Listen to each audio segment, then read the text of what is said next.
that's a little cheaper. If she wants just an accessible van, there are way cheap ways of doing that with ramps and with clamps on the floors to secure the wheelchair. So that can be either as sophisticated or non-sophisticated as you want. If she stays in the wheelchair, then it's simply a matter of wheeling up the ramp or pulling her up a ramp or lifting her in. And there are different ways of doing it. Have you given it any thought as to how you want to do it? In other words, does she want to sit up front with you and have her wheelchair packed in the back because there would have to be a lift to get her in? Or you could actually put her in the passenger seat and put her wheelchair in the back, and then you need nothing, is what I'm saying.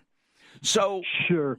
So what are you looking for first? That's what we need to know. I've only had her home since January after a year, and I'm just now. Oh my God, she's been away. She's been away convalescing for a year?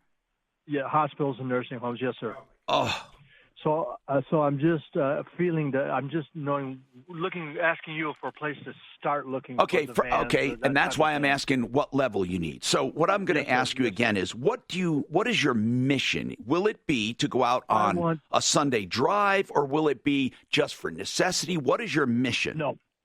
Necessity first, of course, but I want to get to the point where I can take her up for a picnic to Echo Lake or something gotcha. like that. You know, there's got to be a place where they specialize in this, because people pass away all the time that have these setups. I mean, someone's got to know how to buy and sell these. Remember, he's only asking that his wife have an accessible vehicle, not to drive it. She just she wants to be a passenger. That's way easier. It needs a wheelchair lift, not necessarily maybe a ramp. That's right. Sometimes the cheapest way is a van with a ramp, and then simply a way to clamp. There are things on the floor they put down in order to clamp the wheelchair. But we will find out. There used to be a place on Santa Fe that actually specialized in all kinds of mobility things. We'll find out. But what I'm going to put Deputy Doc on this, because he's really good at this stuff. For people with special needs. But I want to ask your budget. I don't know where to start. I'd say $25,000-$30,000 or whatever. I've got her 2012 Chevy Malibu I'll sell to put towards it. And okay, you shouldn't have a problem buying a used vehicle or getting a new van and adjusting it, because you don't need a fancy van. That's the good part. Hold on. Can we start with Deputy Doc? But Suze, it's really important he knows she's not looking to hoist herself up and drive and then get herself out. All he wants is a van where he can take his wife in her wheelchair for a ride or for appointments. And that would include a ramp or a lift or something like that. And again, Don, there are some where she can wheel right up to the passenger part and be the passenger in her seat, but then that renders it immobile for anyone else. Someone else can't do it. Or she can simply be in the back where anyone else can sit up front. So a lot depends on what you want. If you're going to have her as your co-pilot and you want her up front with you, then there are lifts you can do that would put her in a regular seat and her wheelchair simply gets stored. That would probably be the cheapest thing, literally the cheapest thing, where you pack up her wheelchair, put it in the back, and you simply have a lift to help her get in the seat. There's a place in Highlands Ranch called United Access. And they do sell, but they rent all kinds of different stuff, what we're talking about. You might want to go down there and check out the kinds you want. Just to try it out. Yeah, just to try it. Remember, there are economical ways to do it. If, for example, there's a sling, it's called a lift, where she gets in this, it lifts her into the passenger seat. Then you simply just put her wheelchair away. There's nothing else needed, just a lift for her. We have more coming up. I'm Tom Martino. Time for a little troubleshooter trivia. Who does Mark Major and Tom Martino use anytime they buy property in Colorado? Who sells more homes in a month than most realtors sell in a year? And who's a certified negotiation expert with over 26 years experience? You know the answer. Frank Duran with RE/MAX Alliance at frankduranhomes.com. Don't ever trust a cowboy with clean boots, a plumber with clean hands, or insurance with no comparisons. Free insurance checkups. Call Compass Insurance. Home and Auto, 303-771-HELP.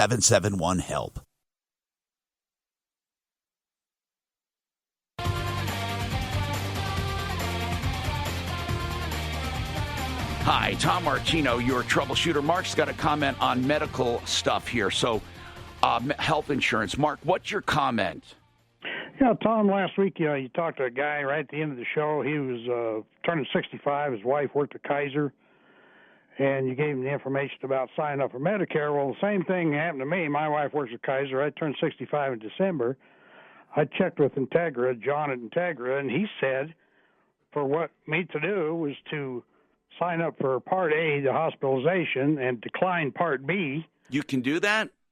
And then I go on my wife's insurance. And Wait. when she turns 65, then we both sign up for Medicare, and I will not be penalized. Huh?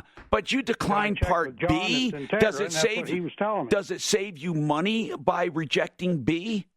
Yes, because then they don't take that $144 premium out of your Social Security. But you're still charged for A.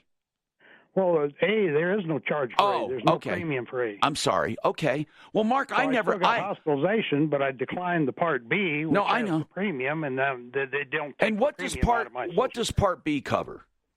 Doctor's visits and co-pays and stuff like that. Okay. Well, thank you. Wait, hey, is he on still? Yeah, he's still Hey, on. Mark, I'm just curious. You're older. You've been with Kaiser. I've been with Kaiser 15, 20 years. Forget about the insurance aspect. I love them. What do you think of them? Well, my wife works there, and then I worked at Coors for several years. I had it through Kaiser or Coors, so I had double coverage, so I had to pay for nothing. Wow. Okay. So you like them, obviously. 303-713-TALK, 713-8255. Hi, Deborah. What's going on? And people, you can get right through at 303-713-TALK. Deborah, what's going on? Yeah, I just got a phone call on my home phone, and it said he was calling for the Boys in Blue, and I think he wanted a donation. He said he was going to send me an invoice. The Boys in Blue. I gotta go, and did he say what it was for? What's that? He just said Boys in Blue. Yes, and I'm wondering if it's another scam.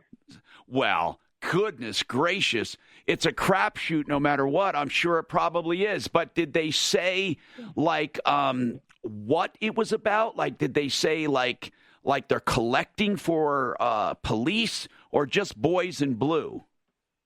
So Boys in Blue, and he says, they're in danger now. And I said, send me something. And I hung up. And did you get a number? When he said, huh? Did you get a number? Oh, a phone number from him? Yeah. I don't have caller ID. Oh, I'm sorry. My goodness. By the way, you're smart on hanging up. He just dialed my phone number. Yeah. I don't know where he found it, but I'm wondering if he has my address. But when he said invoice, I thought, wait a minute, what did I get myself into? An invoice? I said, yeah, an invoice implies that there's an amount. Like I just made a deal. Doesn't it? Well, I doubt. Listen, if you've never given out credit cards or anything, nothing. I don't think they can do anything. But I wouldn't put it past anyone. There are all kinds of scams going on. You did the right thing, Deborah. The best thing is never to answer. Well, you don't have caller ID. You should have it, by the way. But, Deborah, you did the smart thing. Mark? I got an email question for Joan. Is she still on? Yeah, Joan Sullivan with Approval Reverse Mortgage. Hey, Joan. Reverse loan. Get your furnace checked and cleaned before a deep freeze. Fix It 24/7 has a great deal for new customers. They'll thoroughly clean, check, adjust, and refurbish your furnace for just $39. It makes sense, and you won't find a better price for the extensive work and deep cleaning anywhere. 720-526-3939. That's 720-526-3939. When your house is in trouble, Fix It 24/7. We'll be there on the double. An excerpt from This Book is Anti-Racist by Tiffany Jewell. You are the only you there is. There's so much that makes you who you are. Your identity is what makes you, you. It's all the parts that make you unique. Download now. Available everywhere audiobooks are sold. Go ahead. If a couple gets a reverse mortgage and then one of them dies and then the other, the survivor, gets remarried, do they have to do anything or does anything change whatsoever? So if they remarry, then the new spouse will not be covered on the reverse mortgage. As far as them dying. As far as them being able to stay in the house till death if the other one passes away. They would not be able to stay in the house. And then what would you have to do in order for that to happen? Do you have to basically do a complete refi or what? Yeah, we do a refinance, and as I was talking about earlier, the closing costs for a refinance are just a fraction of what they are for a regular reverse mortgage. That's good to know, though, that you can do a refi and it's a fraction of the cost. Yeah. So many times we're able to do it at no cost. Okay. Now, this is approval reverse, and we have another question. Hold on, Joan. And this is Eric. Eric, go ahead. Yeah, I'm 62 years old. I'm almost 63, and I want to kind of get like a HELOC type of a reverse on my property. I own it free and clear, but I only think I'm going to use about 7,000 or 8,000, maybe 10. Is this cost effective? Well, if you think you'll never use more than that, it may not be the best route to go. So, you'll have about 50% of what the value of your home is tucked away in the line of credit. So, again, are you saying because the cost, it may not be cost effective? Right. Well, okay. Yeah. So what is, in other words, you're going to pay as if you are taking a lot, is what you're saying. Yes. I get it. That makes sense. So what would you say, who should get it? Who should get a line of credit? Tell me the ideal candidate, Joan. You're talking to potential customers. Who's the ideal candidate? I mean, it runs the gamut. I have a reverse mortgage. I had no mortgage when I opened my reverse mortgage, but I wanted the line of credit. There's no way. I'm sorry, Joan, to interrupt, but I had no idea she was near that in age. I swear to God, I thought, Joan, you were like 50.